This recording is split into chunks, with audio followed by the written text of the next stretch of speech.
অনুভূতিটা জানতে চাইছিলাম। মানে আমি আইতে কি দুঃখ দুঃখ পাইছি এগুলো বিষয়। হ্যাঁ ঠিক। বিদেশ আসতে? হ্যাঁ। আচ্ছা তাহলে শুনে মোবাইলটা রাখি। ভাই আমি যেদিন আইছি আমার ফ্লাইট ছিল শুক্রবারে। শুক্রবারে 1:30টার সময় ফ্লাইট ছিল। তখন আমার মোবাইলে তেমন চার্জ ছিল না। ফ্যামিলির সাথে কথা বলছি মনে হয় এয়ারপোর্টে ঢোকার আগে। পরে ইমিগ্রেশন এই আদার্স অনেকগুলো জিনিস পার হইতে পারাইতে মনে করেন আর এতদিকে খেয়াল নাই, আর কথা বলতে পারিনি এর মধ্যে। পরে যাক সব কিছু শেষ করে বিমানে আইলাম, বিমানে উঠলাম। উঠার পরে তখন আমার মোবাইলে ভাই দুঃখের বিষয় হলো তখন আমার মোবাইলে 2% চার্জ মাত্র। আসলে আমার ওই মোবাইলটাও তেমন ভালো ছিল না, আর কাগজপত্র এগুলোর বিষয়ে মনে করেন ডকুমেন্টস বাইর করতে করতে মনে করেন মনে করেন ফেস একটু মজাতে ফেসবুক দেখলাম, এইভাবে চার্জ শেষ হয়ে গেছে। পরে বিমানে উঠলাম, উঠার সময় ওই সময় মনে হয় প্রায় 1:40 বাজে। পরে বিমান সারার সময় হয়ে গেছে। তখন আব্বুর একটা কল দিলাম। তখন আব্বু নামাজে ছিল মেবি, রিং হয় ধরে নাই। আম্মুকে কল দিলাম, সেম আম্মু মনে নামাজে, রিং হয় কল ধরতেছেন। পরে খুব কষ্ট হইলাম যে লাস্ট আপনি আইসেন, আপনি তো জানেন দেশ ত্যাগ করাটা একটা ছেলে কতটা খারাপ লাগে বা কষ্ট লাগে। তখন আব্বু আম্মু দুজনটাই কল দিলাম, সবাই তো নামাজে, কল রিসিভ করতে এলো না, লাস্ট কথা বলছিলাম না। তখন অনেক কাঁদছিলাম বিমানে বয়ে বয়ে, খুব কষ্ট লাগছিল। পরে যাক ভাই সব কিছু মিলে 2টার দিকে বিমান মনে করেন ছেড়ে দিছে। তুমি কি শুধু এই যে আব্বু আম্মুর সাথে কথা বলতে পারছো না এই জন্যই কান্না করছো? হ্যাঁ, লাস্ট টাইমে যখন কারণ আদার্স কোনো লোকের কথা ওই সময় মনে নাই ভাই, মানসিক টেনশন। তখন আব্বু আম্মুর কথাই বেশি মনে করতেছিল। তখন ওই দুইজনটাই কল দিয়েছি, মনে করেন দুইজনেই নামাজে, কথা বলতে নেই, আমার খুব খারাপ লাগছিল। পরে 2টার দিকে বিমান ছেড়ে দিয়েছে। আমরা 4 জন একই ফ্লাইটে ছিলাম, আমার পাশের এলাকার 2 জন, আমার ফ্রেন্ড একজন আর আমি, 4 জন ছিলাম, বিমানে উঠছিলাম। পরে বিমানের সামনের কর্নারে 3 জনের সিট একই সমানে, আমার সিট হলো পিছনে এক জায়গায়। তখন আরো খারাপ লাগতেছিল। যাক সব কিছু মিলে পরে বিমান ছাড়লো। বিমানে বাইরের দিকে তাকাইছিলাম মন খারাপ করে, কি করবো, চোখে দিয়ে তো পানি পড়ে অটোমেটিক। পরে যান ভাই বিমান যখন 35,000 ফিট উপরে উঠে গেছে, যখন 35,000 ফিট উপরে আছে, তখন বাইরে নিচে জানলার পাশে চিপ করছে, তো নিচের ম্যাঘ দেখতেছিলাম, আবহাওয়া দেখতেছিলাম, তখন একটু ভালো লাগতেছিল। দিনের বেলা ছিল ফ্লাইট? জি, দিনের 2টা বাজে ফ্লাইট ছিল। দিনের 2টা। তখন বাইরে আবহাওয়া ম্যাঘ এগুলো দেখতেছিলাম, তখন মন একটু ভালো লাগতেছিল আর কি। তো এখন আর কোনো টেনশন হইতেছে না। আমি ভাবতেছি এখন আমি 35,000 ফিট উপরে, নিচের ম্যাঘগুলো অনেক সুন্দর দেখা যাইতেছে, মানে তখন আর মন খারাপ হইতেছে না, তখন ভালো লাগতেছে। কারণ মোবাইলও তো বন্ধ।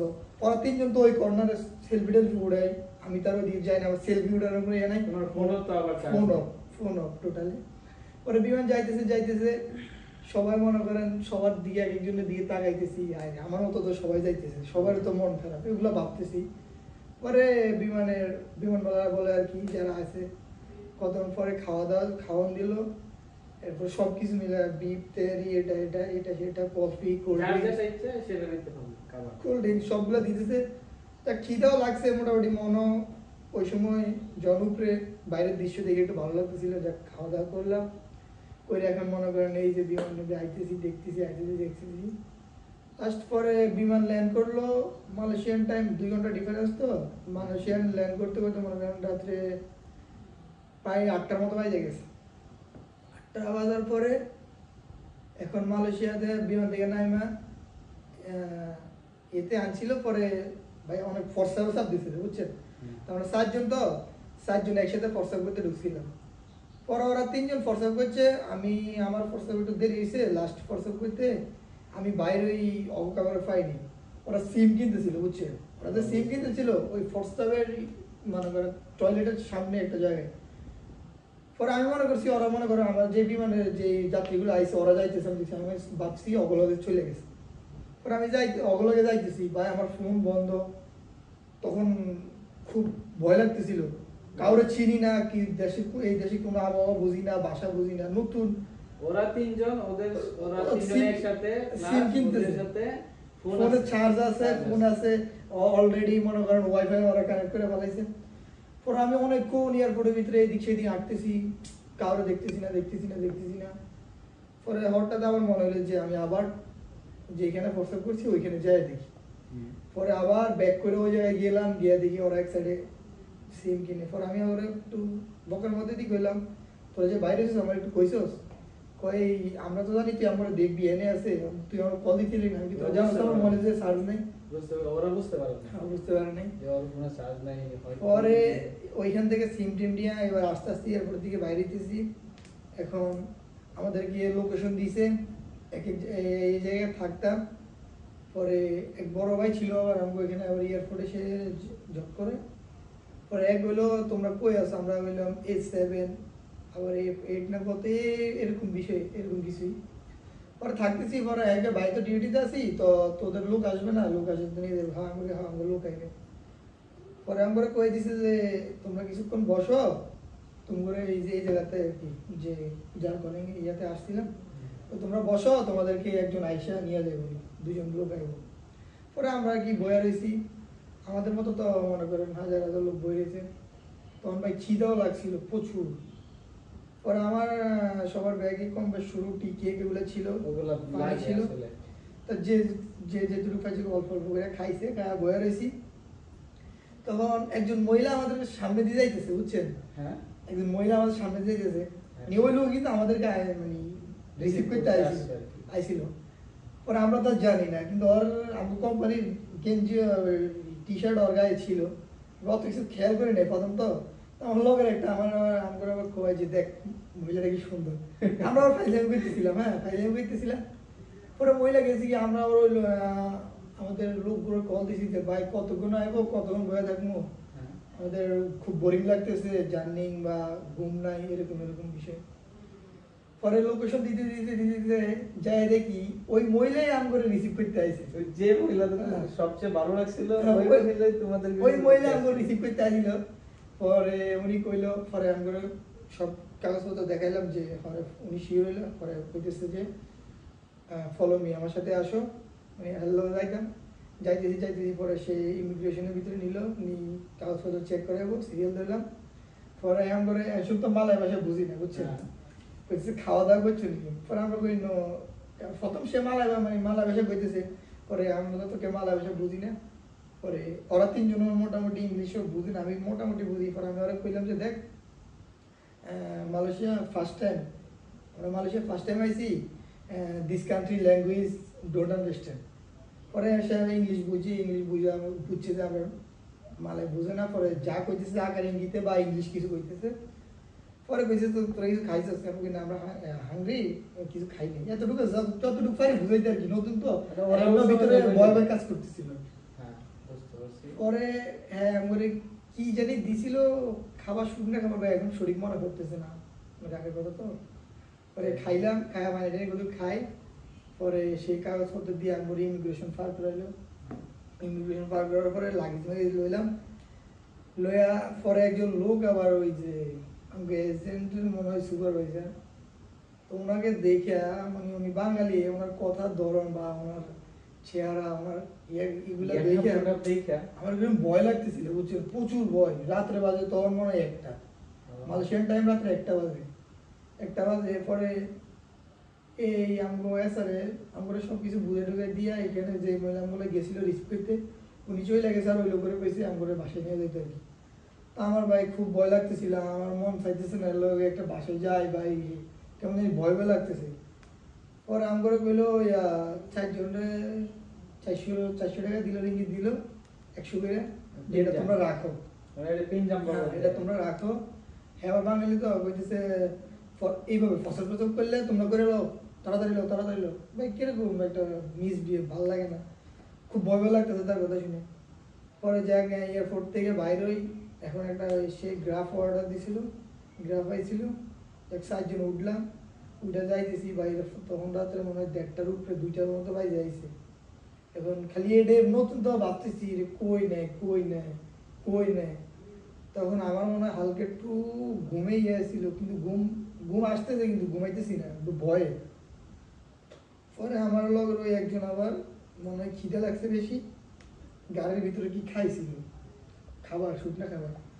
তো এই দেশের গাড়ির ভিতরে খাওয়া মনে এরা পছন্দ করে না, আমরা তো ভাই দেখছি বুঝি না হয় মনে করেন মিষ্টি করে খাওয়া বলাইছে। ওই মালাই ড্রাইভারে মনে করেন বকাবকি করতেছে আর কি ওদের বাসায়। তখন আরো খারাপ লাগতেছিল নিজের কাছে, মানে কেউ খুব কষ্ট লাগতেছিল।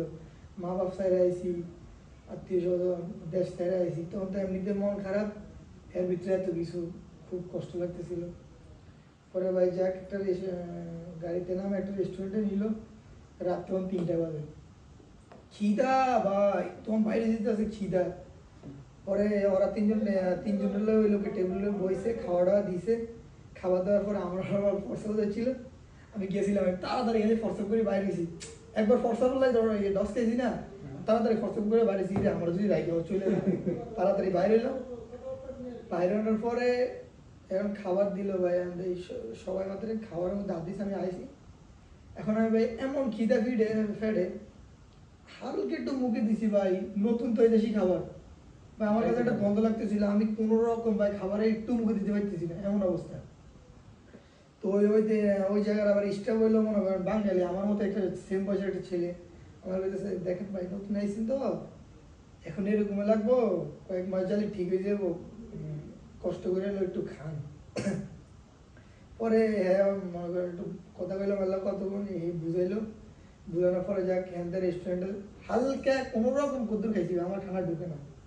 আমাদের একজন ছিল হয় মনে শুধু ফুলটা খাইছে, আর আমরা 3 জনে একটু একটু কোনো রকম শুধু ঝান্ডা বাঁচানোর মতো। পরে একটা রোমে নিল, রোমেনিয়া লাইট টাইট জ্বালাইলো। পরে সবাই হ্যাঁ আবার বাঙালিরা অন্য কোম্পানিতে কাজ করে, এই কোম্পানির সুপারভাইজার আবার। পরে গেলাম, ওই জায়গার লোকগুলো ভালো ছিল বুঝছেন, তারা ঘুমাই নাই, সবাই মোবাইল দেখতেছে মনে হয়, পরের দিন মনে হয় ছুটি ছিল আবার। পরে উঠলো, পরের দিন রোববার ছিল। পরে উঠলো সবাই, উঠে আমগুলো কথাবার্তি কইলো। এখন সবাই মনে করেন আমরা বেডে ঘুমাইতে দিই, ওরা নিচে ঘুমাইতে চাইতেছে। দেখেন ভাই আপনার কাজকর্ম করে আছেন, আপনারা বেডে ঘুমান, আমরা নিচে ঘুমাই, সমস্যা নেই। পরে একটা চাদর দিল, আর সবাই নিজের বালিশ আম করে দিয়ে দিছে, সবাই কম্বল টম্বল মাথায় নিয়ে দিয়ে ঘুমাইছে, আম করে বালিশগুলো দিয়ে দিছে। পরে ঘুমাইলাম রাত্রে মনে হয় তখন 3:30 4টা বাজে। ভাই ঘুমে যে দৌড়ছে, 2 ঘন্টা ঘুমানোর পরে আবার 6টার দিকে ডাকছে, উঠো উঠো উঠো উঠো। আজকে ঘুমোতে উঠছি ভাই, কিসে যে তোমাদের ওই জায়গায় দিয়ে যে কোম্পানিতে আইসো, কোম্পানিতে পৌঁছা দিয়ে দেবো সকাল সকাল। যাই ভাই একটু ফ্রেশ হইলাম, এমন ঘুম চোখে পাইছি, ঘুমে কিচ্ছু দেই না। তখন উঠাইলো, কিছু করার নাই, কয়ে যাইতে হবো ভাই। পরে হ্যাঁ আইলো, আবার গ্রাফ অর্ডার দিল এই জায়গায়, আমরা যে জায়গায় থাকি এই জায়গায়। পরে আমাদেরকে কইতেছে তোমরা যদি ক্যাব পথে ধরে তাইলে কইবা যে স্যার ভালো। তখন তো এত কিছু বুঝতাম না ভাই, আধা ঘন্টা ধরে খেলে এটাই মুখস্থ করতেছি যে স্যার বার। পরে গ্রাফ আইলো, পরে আবার ড্রাইভারে বুঝে দিল যে এরা নতুন আইসে, পথে যদি কোনো পুলিশ টুলিশ ঝামেলা হয় তাহলে আপনি কথা বলে 5.5 পরে ড্রাইভার বুঝতে আছে, ঠিক আছে। পরে আইতেছি, যাক গাড়িতে উঠলাম, আমি মনে এই লোকের দ্বারা আমরা থাকতাম না, তো যাক ভালো হয়েছে, এই লোকের দেখলে ভয় লাগে। পরে এই জায়গায় চলে এলাম, গাড়িতে আইতেছিলাম, আসার পরে আমাদের ওই অ্যাপার্টমেন্ট আছে না, এই জায়গায় না গাড়ি সকাল 6:30টার দিকে নামাই দিছে। নামাই দেওয়ার পরে ভাই একটা জায়গায় তাইলে সব জায়গায় আজকে আইলে জায়গাটা আন্দার লাগে। তখন আজকে গাড়িতে না আমি কই আনলো, কারোর কাছে দেই না, কোনো লোক নাই, কোনায় দিয়ে গেলো, এরকম ভাবে মানে। পরে কি করে মনে করুন দাঁড়ায় আছি, পরে আমার ব্যাগে মানে একটা রুটি ছিল, রুটি বাইর করলাম, আর একটা 1/2 লিটার শুধু একটা পানি ছিল, 1/2 লিটার ছোট একটা পানি ছিল। রুটিটা 4 ভাগ করি, 4 জন্য কত দিই, সকালবেলা তো খালি খাইছে, খাইয়া পরে পানি আছে 1 বোতল, এই ছোট্ট 1/2 লিটার। পরে আমগুলো হয়তো একটু বেশি খাই, একজন আছে হ্যাঁ পানি সদর মধ্যে খাইলে আমরা খাইতে পারবো, ওরা লাস্টে দিব, আমরা কোনো রকম কেউ এক ডবল করি পুরো পানিটা 4 জন্য 1/2 লিটার মিলে খাইছি। খায় বইছি, এখন পরে আমাদের যে সুপারভাইজার সুমন ভাই, উনি দিকে হাত উঠেছে। তখন আমরা একজন বুঝেছি এই লোকে মনে করে নিব, আমার সাথে আসা। যাক আইলাম, এখান দিয়ে আসার পরে রুমে আইলাম, দেখছেন তো আপনি তো আবার রুমে ছিলেন, তখন রুমে ছিলেন, তখন এখানে যখন বইছি তখন আপনি তো দেখছেন আমাদের কন্ডিশনটা কত খারাপ ছিল, সেরা ঘুম নাই, খাওয়ার নাই, কতটা ডিপ্রেশন, ফ্যামিলির কষ্ট, ফ্যামিলির লোক যোগাযোগ নাই, কিছু নাই, কি আইতে পারছি না না পারছি। যাই এখানে আসলাম, সব কিছু রাইখা পরে দোকানে নিল, দোকানে হালকা পাতলা নাস্তা করাইলো, পরোটা খাওয়াইলো এই হোটেলে পরোটা খাওয়ানোর পরে পরে যে যার মতো একটু ঘুমাইলাম রিল্যাক্সে, ঘুমানোর জায়গা দিল, ঘুমাইলাম। ঘুমানোর পরে এরপরে বিকেলে ওইটা আস্তে আস্তে সবাই পরিবারের সাথে কথাটা কইলাম, এই যে একটু মনটা একটু ভালো লাগতেছে। ওরা ওই যে বিপ্লব ফাতনা তোরা ছিল, ওরা ডিউটিতে আসছে, এখন কথাবার্তি বলছে, একটু ভালো লাগতেছে। পরের দিন আবার আমার ভাই থাকে অনেক দূরে, তো জরুরিতে উনি আসছে, আয়া সব ধুয়ে টুয়ে দিল, একটু মন টন সাহস দিল, সব কিছু মিলে এখন একটু ভালো লাগতেছে। যাক, তখন ঈদের 14 দিন পর আবার আমাকে আসার 14 দিন পর আবার ঈদ, বুঝছেন ভাই। তখন কয়দিন এইভাবে হালকা কাজে যাইতেছি, মনে হয় 5-6 দিন কাজ করার পরে ছুটি পড়ে গেছে ঈদের। তখন ভাই ঈদের ঈদ কালকে আগের দিন চুল বড় হয়েছিল, বুঝছেন। চুল কাটতে গেছিলাম সেলুনে, সাইকেল নিয়ে। সেলুনে চুল কাটতে গিয়া তখন অনেক বৃষ্টি হইতেছে, বরফুর বৃষ্টি। তো মনে করলাম কত হয়ে যাক চলে যাই। বৃষ্টি দিয়ে আসার সময় ভাই জায়গা ছিল পিছলা, বুঝছেন, সাইকেল নিয়ে পড়ে গেছিলাম। পড়ে গিয়া এগুলা আমার মানে সব একটা পুরা সব ছিলে গেছে, এমন অবস্থা যে উড়ি দাঁড়াইতে পারতেছি না। বহুত কষ্টে ঘুমাইলাম, পরে ডাক্তারের কাছে যাই, ব্যান্ডেজ ফ্যান্ডেজ করাইলো, করানোর পরে কালকে কিন্তু ঈদ। এমনিতে ফ্যামিলি ছাড়া প্রথম ঈদ, বা এরপরে আগের দিন হইলাম অ্যাক্সিডেন্ট, তখন আবার খুব খারাপ লাগতেছিল। পরে দেখলেন তো এই ব্যান্ডেজ ফ্যান্ডেজের উপরে দিয়া ফাঞ্জাবি গাই দিয়া ঈদের নামাজ পড়তে গেছিলাম আপনাদের সাথে, পুরা শরীরে কিন্তু ব্যান্ডেজ। তখন ফাঞ্জাবি গাই দিয়ে নামাজ পড়তে গেছি, নামাজ পড়ে আইয়া আব্বু কল দিছিল, আব্বু কয় কি অবস্থা, এই আব্বুরে হাসি মুখে, আব্বু আসি আলহামদুলিল্লাহ ভালোই, কিন্তু আমার গায়ে তো ব্যান্ডেজ, আব্বুরে কিভাবে বুঝতে দিতাম। এগুলো এই কষ্ট লুকাই মনে করেন হাজারো মিথ্যা কথা কইতে হয় ভাই, এইগুলো আর কি ফ্যামিলি, এটাই প্রবাস জীবন, এটাই প্রবাস জীবন। হাজারো কষ্ট লুকায়া এটার নামে জীবন, এটার নামে প্রবাস জীবন। কত কষ্ট যে লুকায়া বাড়িতে কইতে হয় যে আলহামদুলিল্লাহ আসি ভালোই। থ্যাংক ইউ আজকে অনেক কিছু শেয়ার করার জন্য, তোমার জন্য শুভকামনা ভাই। আর আমি যাক আল্লাহ ওই যে এখন মোটামুটি ভালোই লাগছে, এখন একটা ভালো অবস্থানে আছি। আল্লাহ যেন সবাই ভালো রাখে, প্রত্যেকটা প্রবাসীর ভালো রাখে, এই দোয়াই করি ইনশাআল্লাহ। ওকে, আসসালামু আলাইকুম।